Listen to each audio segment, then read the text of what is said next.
Bruce Almighty. On the surface, a film about a man's struggle with selfish goals whose own lack of accountability leads him straight to God, where he learns the value of becoming a good, selfless person and finds happiness in helping others and bringing joy to the world. But under the surface lies a far more visceral lesson on the fundamental nature of happiness, exploring how a person can so readily shackle their own potential for happiness within a prison of their own mind as they blame everyone but themselves for their shortcomings. How selfish, narcissistic goals can blind you to everything you have to be grateful for in life, and how getting what we want won't always make us happy. As we embark on our journey into Bruce Almighty, we face a great question. If we were given the power of a god, would we have what it takes to find true happiness? It's worth first of all exploring what many of us actually consider happiness to be. So many theories and philosophies have been developed to answer this fundamental question. John Stuart Mills, the founder of utilitarianism, thought of happiness as intended pleasure and the absence of pain. Utilitarians weigh up every decision they make against the greatest happiness principle, whereby the right decision is always the one that maximises the total happiness of the community. Hedonists might agree with the definition of happiness, but argue this principle should be applied to oneself, not the greatest number of people. And then there is the life satisfaction theory, which broadens one's scope of happiness to reflect the state of our lives as a whole and how favourable our attitudes are towards them. Whilst collectively, these three theories and philosophies only scratch the surface of the sheer volume of research conducted into understanding happiness, one fundamental principle they all align with is the idea that our ultimate goal in life is achieving happiness. One problem is, do we truly know what makes us happy? This question is so elegantly dissected throughout Bruce Almighty that we watch as a man peels back the three most fundamental layers of what it is that makes us happy, or more accurately in some cases, what it is that prevents us from being happy in the first place. The first layer is gloriously reflected in Bruce's first words, "God, why do you hate me?" At the start of the film, Bruce has what seems on all accounts to be a good life. He lives with his girlfriend, Grace, who's desperate for a proposal. He's a television reporter, has a nice apartment, a decent car, a dog, and is on the shortlist for promotion at work. On the surface, Bruce has all the components for a fulfilling and happy life. Yet Bruce is presented as a man on the verge of self-destruction, convinced that God himself is against him, sits in atop a mountain playing with Bruce like a helpless ant. As Bruce says, "God has taken my branch and my bush." This is where the lens in which Bruce views the world is so important, because through his own selfish and grandiose obsession with becoming the lead anchor for News 7, Bruce becomes blind to everything else that he has in his life. Not only is Bruce so self-obsessed that he believes getting this anchor role will define who he is, he takes absolutely no accountability or responsibility for his own life, preferring rather to point the finger at someone else and blame none other than God himself for why he didn't get the anchor role. After all, it's far easier to point the finger and blame someone else for your misery, lack of accomplishment and unhappiness, than face the reality of taking responsibility for it. Here the film highlights two key obstacles that often prevent us from even having the opportunity to be happy in the first place. On the one hand, the theme emphasises how a victim mentality and a selfish, narcissistic perspective of life will inevitably lead to unhappiness and discontent with life itself.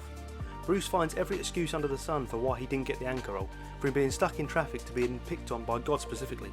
He takes no responsibility or accountability for his failures in life, and it's clear that for anyone that chooses to do the same, they'll be stuck in this cycle of perpetual failing as they look for excuses and someone else to blame rather than correcting their qualms with life by hard work and accountability, no matter what the excuse. Just like Bruce, they'll be doomed to live at the mercy of this mysterious higher power, powerless to change the trajectory of their life. But on the other hand, what exacerbates this feeling of helplessness even more for Bruce is how blinded he is by his self-obsession of gaining material things and reputational validation via the anchor role that he constantly overlooks everything positive in his life. This culminates in the scene where Bruce is cursing his bad luck for being stuck in traffic whilst the man is being transported by an ambulance crew with clearly life-threatening injuries beside him. Bruce is completely blind to everything that he has to be thankful for in life, and God conveys this through the first sign he's holding disguised as a homeless man, reading, "Are you blind?" Not only can Bruce not take responsibility, and therefore not actually change the things he's unhappy about in his life, he's so blinded by his grandiose and narcissistic obsession with becoming lead anchor that he doesn't have the self-awareness to appreciate the things he does have to be thankful for in his life. Luckily for Bruce, something incredible happens that presents him with the opportunity to change this. He meets our Lord and Saviour Morgan Freeman. His first interaction with God, before he even realises who he is a request to help mop the floor. This personifies one of the fundamental messages God wishes to impart upon Bruce, that the sacrifice, the struggle, and the overcoming of obstacles on the journey to happiness is what makes it so worthwhile. That whilst God could clean the floors and the windows of this complex twice over, in just a click of the fingers, he chooses not to. It's this perpetual cycle of struggle, overcoming and growth that makes life so fulfilling, and nothing can reflect this as starkly as God himself choosing to mop the floors clean. A Of course, Bruce rejects this request, but this is by no means the last of God's lessons for Bruce. Once Bruce is imbued with the powers of God, he's suddenly no longer able to use the guise of victimhood as an excuse for not taking responsibility or accountability for his life. He now has the capacity to do almost anything, apart from, as God explains, tell anyone that he is God or affect free will. Here the film raises questions for all of us. What would we do if we had that power? Would we be motivated by revenge, money, love, happiness, curiosity? If we wanted to be happy, what could we do with the powers of God to make this a reality? For Bruce, the answer is embedded within the actions he takes immediately after being gifted the powers of God, which consist of a string of self-centered and disingenuous acts designed to instantly gratify his most shallow desires. Bruce starts off with a flurry of actions ranging from bursting a fire hydrant to lifting up skirts to absorbing flashy clothes from a mannequin and transforming his car into a supercar. All of these initial acts satiate nothing more than his hedonistic impulses and completely disregards the mayhem he leaves behind in his wake, until he runs into the gang of men that robbed and beat him early on in the story. He demands an apology which is swiftly waved off before Bruce conjures a monkey to emerge out the guy's arse, spits a swarm of hornets at the gang and then forces the monkey back up the same guy's arse. Now if you need me to explain why this doesn't contribute to Bruce's true happiness, you may have demons of your own. As soon as Bruce gets home, he channels his godly powers into lassoing the moon and pulling it closer to Earth before giving Grace intense orgasms and supersizing her boobs. Even if we side note his sexual gratification, we learn later on in the film that Bruce's decision to pull the moon towards Earth caused massive tsunamis to form across the world, killing hundreds of people. Bruce's psychopathic selfish streak doesn't end there. In his desperate attempts to regain his job at Channel 7 News, he plants a ton of weed in a rival camera crew's van, seemingly out of nothing but spite, and later causes his rival Evan to break down live on air, leading him to being fired and Bruce being given the promotion he wanted all along. This series of actions, spurred on by his powers as God, culminates in a celebratory dinner with Grace. Grace believes he's about to propose, and as Bruce falls to one knee, he proceeds to brag about finally getting the anchor roll, even saying we've made it. And there we have it. Bruce gets exactly what he wanted. The film concludes and the journey is done. Bruce has achieved the pinnacle of human happiness. Of course, to Bruce's dismay, it's not quite that simple.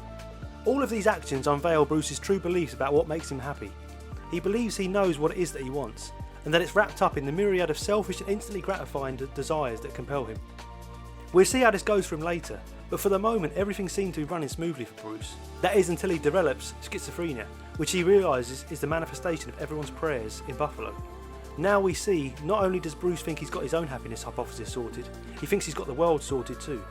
And this leads to Bruce solving the struggles and plights of Buffalo by giving everybody exactly what they want. He simply says yes to all, and this again poses the question, if a higher power gave you exactly what you asked for without the struggle and accomplishment of achieving it yourself, would you feel happy? If Bruce's happiness hypothesis is true, he should be the happiest man alive. Not only has he overcome the prison of his own mind by being given the power of God to take control of his own life and get everything he's ever wanted, he's also had the opportunity to change everyone else's life in Buffalo by answering their prayers. But surprise, surprise, you guessed it, not only does his life fall apart as he loses Grace, who storms off after seeing him kiss his co-anchor, making it clear that she never wanted money or expensive things, she just wanted to marry the person she loved, but the world around him comes crumbling down. It turns out people don't really understand their wants in life or appreciate what they have. A great example being the thousands of people who prayed to win the lottery, all doing just that, leading to a record number of winners splitting the prize money to $17 each. These people thought that winning the lottery would bring them happiness, but all it really did was infuriate them. This yes to all tactic caused mayhem and riots to erupt throughout the city. Everyone got exactly what they believed would transform their lives, and yet now are more unhappy than ever. With the city in turmoil, it's now Bruce's turn to sow the seeds of his labour, and as Bruce watches the Mr. Exclusive billboard fall to the ground, God makes it clear that thy kingdom come for Bruce, and he watches how his actions throughout the story have shaped this hellscape that now lies before him.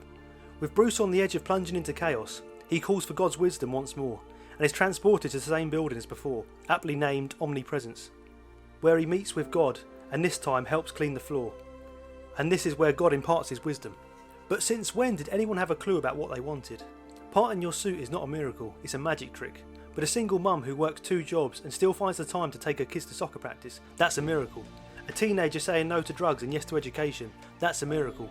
People want me to do everything for them, but they don't realise they have the power. You want to see a miracle, son? Be the miracle. God then leaves, but Bruce asks what to do if he needs him. And God just replies, that's everybody's problem, you keep looking up. The third facet of the theme highlights how people don't know what they truly want or what would truly make them happy. This thread explores how people are constantly looking up for answers and believing that simply being given something or winning something will make them happy. God gives the example of a miracle not being Bruce absorbing the nice flashy suit of the mannequin, but rather a single mother working 2 jobs, taking a son to soccer practice, or a kid saying no to drugs and yes to an education. People want me to do everything for them, but they don't realise they have the power. You want to see a miracle, son, be the miracle. By being the miracle, you have to sacrifice. You have to face the struggles head on and overcome them. Experience natural and meaningful growth as a human being, not just fall upon the result of this like winning the lottery. This requires letting go of the desire to seek out excuses, to wait for the perfect opportunity, or blame something or someone else.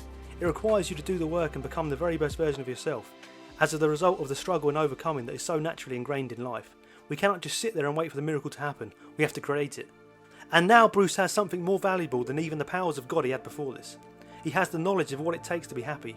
And with this, every action Bruce takes requires significant sacrifice, hard work and struggle, instead of a click of the fingers like he did before. Bruce's actions after his meeting with God are now completely transformed. He starts off by helping a man who's broken down to fix his car, not by clicking his fingers, but by taking the time out of his day to stop and help push the car to safety. Bruce then apologises to Evan and gets his anchor roll back for him. No longer obsessed with beating Evan to the roll, he's now content with Evan's fulfilment of having it, knowing Evan is better off with the roll than he is. Bruce even toilet trains his dog, again not by clicking his fingers, but by teaching him to pee outside. Later on he stands next to the homeless man whose sign reads "God be good honey," with his own sign stating whatever he said, before finally giving Grace her photo album back that he spent hours completing.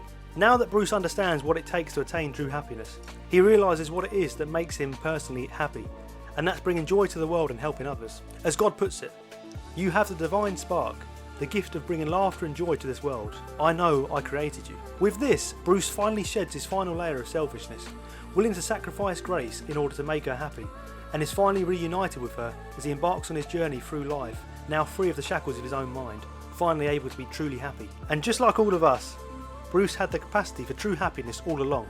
He was just looking in the wrong place, trapped in a prison of his own mind and unable to grasp what it was he truly wanted until it was almost too late. But as the great Friedman said, no matter how filthy something gets, you can always clean it up. Bruce was given an opportunity to grasp happiness with both hands, and in the end he did just that. When it comes to the journey that is Bruce Almighty, all 3 elements of the theme are summed up in God's words. You want to see a miracle, son, be the miracle.